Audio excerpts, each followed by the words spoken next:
സതീശൻ പറഞ്ഞ Japan model എന്താണ്?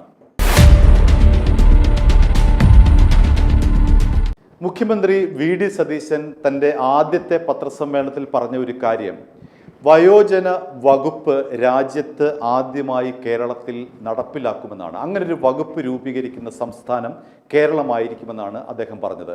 ഈ മോഡൽ കടമെടുക്കുന്നത് ജപ്പാനിൽ നിന്നാണെന്നും വി.ഡി. സതീശൻ പറഞ്ഞു. നമുക്ക് എന്താണ് ജപ്പാനിലെ വയോജനങ്ങളുമായിട്ടുള്ള ബന്ധപ്പെട്ട് ഈ സതീശൻ പറഞ്ഞിട്ടുള്ള മോഡൽ അതെന്താണെന്ന് പരിശോധിക്കാം. ജപ്പാനിൽ 1920 വയോജനങ്ങളുമായി ബന്ധപ്പെട്ട പ്രശ്നങ്ങളെ സർക്കാർ അഭിമുഖീകരിച്ചു തുടങ്ങിയത്. കാരണം അന്ന് ജനസംഖ്യയിൽ വളരെ കുറച്ചു മാത്രമായിരുന്നു വൃദ്ധജനങ്ങൾ, സാധാരണ പോലെ തന്നെ. പക്ഷേ ഇന്ന് ലോകത്ത് ഏറ്റവും കൂടുതൽ വൃദ്ധജനങ്ങളുള്ളത്, അതായത് 60 വയസ്സിൽ കൂടുതൽ പ്രായമുള്ള ലോകത്തിലെ ഏക രാജ്യം, ഏറ്റവും കൂടുതലുള്ള രാജ്യം ജപ്പാനാണ്. അതുകൊണ്ട് തന്നെ ജപ്പാനിലെ സർക്കാർ നടപ്പിലാക്കുന്ന ക്ഷേമ പദ്ധതികൾ എന്തെല്ലാമാണ് എന്ന് നമുക്ക് പരിശോധിക്കാം. 2000 കൃത്യമായി പറഞ്ഞാൽ ജപ്പാനിൽ ഇത്തരമൊരു നയം, വയോജന നയം അവിടെ നടപ്പിലാകുന്നത്. 40 വയസ്സ് കഴിഞ്ഞ ഒരാൾ നിർബന്ധിതമായും അയാൾക്ക് കിട്ടുന്ന വരുമാനത്തിൻ്റെ ഒരു ഭാഗം ഇൻഷുറൻസിലേക്ക് അടയ്ക്കണം, ഇൻഷുറൻസ് തുകയായി അടയ്ക്കണം. അത് ഒരു നിർബന്ധിതമായിട്ടുള്ള കാര്യമാണ്, അടച്ചേ മതിയാവുകയുള്ളൂ. അയാൾക്ക് എത്ര രൂപ കിട്ടിയാലും കുഴപ്പമില്ല, ചെറിയ സമ്പാദ്യമായാലും അതിലെ ഒരു വിഹിതം ഇൻഷുറൻസിനായി നീക്കിവെക്കുക എന്നുള്ളതാണ് ജപ്പാനിലെ ഈ പറയുന്ന വൃദ്ധജനക്ഷേമ പ്രവർത്തനത്തിന് ആദ്യത്തെ ഒരു ഘട്ടം. ഈ ഇൻഷുറൻസ് പദ്ധതിയുടെ ഫലം ലഭിച്ചു തുടങ്ങുന്നത് അയാൾക്ക് 65 വയസ്സ് ആകുമ്പോഴാണ്. 65 വയസ്സ് ആകുമ്പോൾ അയാൾക്ക് പ്രായവുമായി ബന്ധപ്പെട്ട എന്തു പ്രശ്നമുണ്ടായാലും 90% ഇൻഷുറൻസ് പരിരക്ഷ അയാൾക്ക് ഒരു ജപ്പാൻ പൗരന് കിട്ടും. 65 വയസ്സ് കഴിഞ്ഞ ഏത് ജപ്പാൻ പൗരനും ഈ 90% വരുന്ന ഇൻഷുറൻസ് പരിരക്ഷ ലഭിക്കും. 10% മാത്രം അയാൾ അടച്ചാൽ മതി, ബാക്കി സർക്കാരായിരിക്കും അടയ്ക്കുന്നത്. ഈ 40നും 65നും ഇടയ്ക്ക് എന്തെങ്കിലും സംഭവിച്ചാൽ പോലും ഈ ആനുകൂല്യം അവിടെ ലഭിക്കുന്നതാണ്. ഇനി ജപ്പാൻ നടത്തുന്ന മറ്റൊരു ക്ഷേമ പ്രവർത്തനം എന്ന് പറയുന്നത് ഒരു കെയർ ടേക്കറെ നിശ്ചയിക്കുകയാണ്. അത് സർക്കാർ നൽകുന്ന ഒരു സേവനമാണ്. ഒരു അധ്യാപകൻ്റെ ജോലി പോലെ തന്നെ, അല്ലെങ്കിൽ ഒരു ബാങ്ക് ക്ലർക്കിൻ്റെ ജോലി പോലെ തന്നെ രാവിലെ എഴുന്നേറ്റ് കുളിച്ച് റെഡിയായി ഓരോ വീട്ടിലും കയറി ഇറങ്ങുന്ന ഒരാൾ, അതാണ് ഒരു കെയർ ടേക്കർ. അയാൾക്ക് ഒരു 10-12 വീടായിരിക്കും അയാൾക്ക് ഒരു ദിവസം കയറേണ്ടി വരിക. അങ്ങനെ അയാൾ ഓരോ വീട്ടിലും കയറി ഈ വൃദ്ധജനങ്ങൾക്ക് വേണ്ടി വരുന്ന പ്രശ്നങ്ങൾ എന്തെല്ലാമാണെന്ന് കുറിച്ചെടുക്കുന്നു.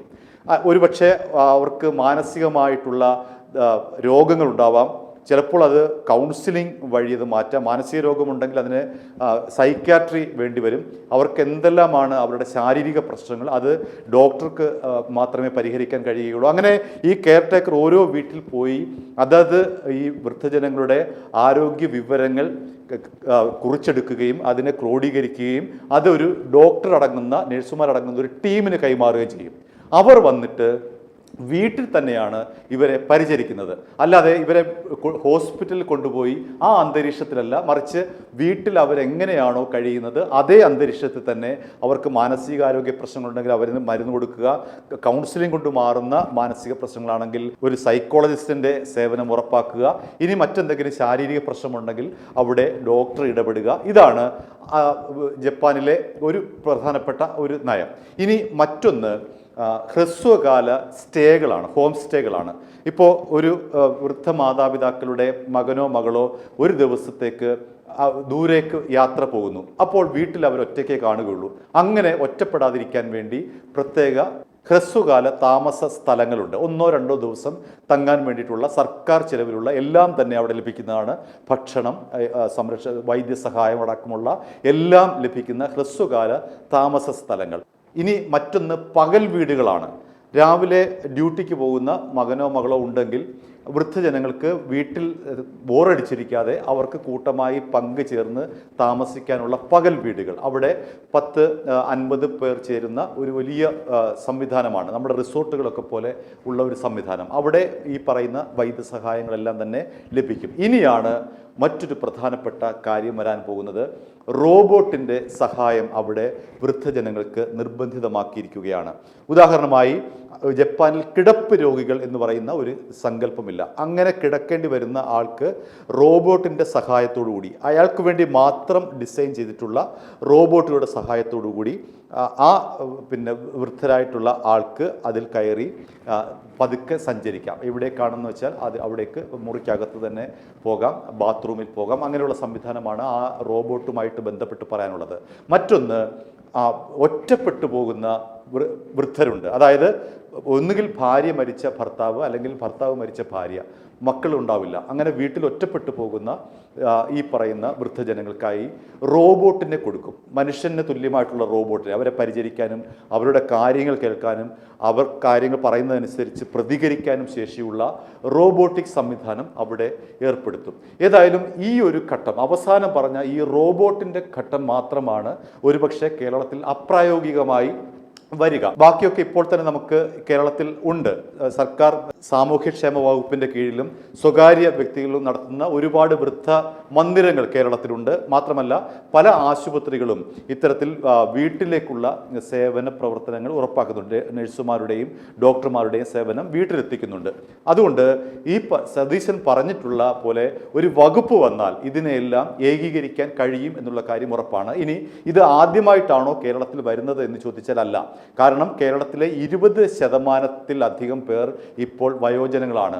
അത് 5 വർഷം കഴിയുമ്പോൾ ഏതാണ്ട് 4-ൽ ഒരാൾ 60 വയസ്സ് കഴിഞ്ഞ ഒരാളായി മാറും. 2007 VS അച്യുതാനന്ദ സർക്കാരാണ് കേരളത്തിൽ ആദ്യമായി വയോജന ക്ഷേമത്തെക്കുറിച്ച് ആലോചിക്കുന്നത്.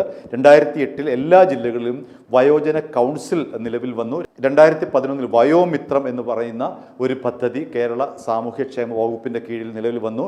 2016 ഡോക്ടറുടെ സേവനമടക്കമുള്ള മാനസിക ഉല്ലാസം അടക്കമുള്ള ഈ പറയുന്ന വൃദ്ധജനങ്ങൾക്ക് ഒത്തുചേരാനുള്ള സാമൂഹ്യക്ഷേമ വകുപ്പിൻ്റെ കീഴിലുള്ള വൃദ്ധ മന്ദിരങ്ങൾ കേരളത്തിൽ നിലവിൽ വന്നു തുടങ്ങി. 2018 വയോമിത്രം പദ്ധതി പഞ്ചായത്തുകളിലേക്ക് വ്യാപിപ്പിച്ചു.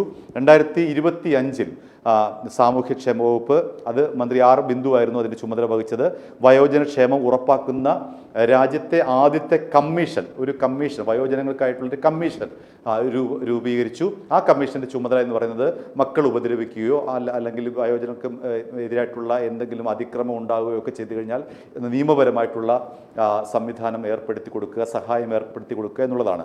ചുരുക്കത്തിൽ VD സതീശൻ പറയുന്ന ജപ്പാൻ മോഡൽ നമുക്ക് ഒരു പരിധിവരെ കേരളീയർക്ക് പരിചിതമാണ്. കാരണം ഇപ്പോൾ തന്നെ നമ്മുടെ കേരളത്തിൽ വയോജന മന്ദിരങ്ങൾ, വൃദ്ധജന മന്ദിരങ്ങളൊക്കെ ഒരുപാടുണ്ട്, നമുക്കത് പരിചിതമാണ്. പക്ഷേ ഒരു വകുപ്പിൻ്റെ കീഴിലേക്ക് വരുമ്പോൾ അതിനൊരു സിസ്റ്റം വരും. അതാണ് ഒരു പ്രത്യേകത. അതിന് ഒരു മന്ത്രി, അതിൻ്റെ വകുപ്പ്, അതിൻ്റെ സംവിധാനങ്ങൾ, അതിൻ്റെ ഒരു ഹയറാർക്കി എല്ലാം വരുമ്പോഴേക്കും കൃത്യമായിട്ടുള്ള രോഗി പരിചരണത്തിനുള്ള, വൃദ്ധജന പരിചരണത്തിനുള്ള ഒരു സംവിധാനം ഔദ്യോഗികമായി നിലവിൽ വരും എന്നുള്ളതാണ് വലിയ ഒരു മെച്ചം. i2i News, an eye for truth. i2i News subscribe ചെയ്തിട്ടില്ലാത്തവർ ഇപ്പോൾ തന്നെ സബ്സ്ക്രൈബ് ചെയ്യുക. നോട്ടിഫിക്കേഷൻ ലഭിക്കുവാൻ ബെൽ ബട്ടണും അമർത്തുക.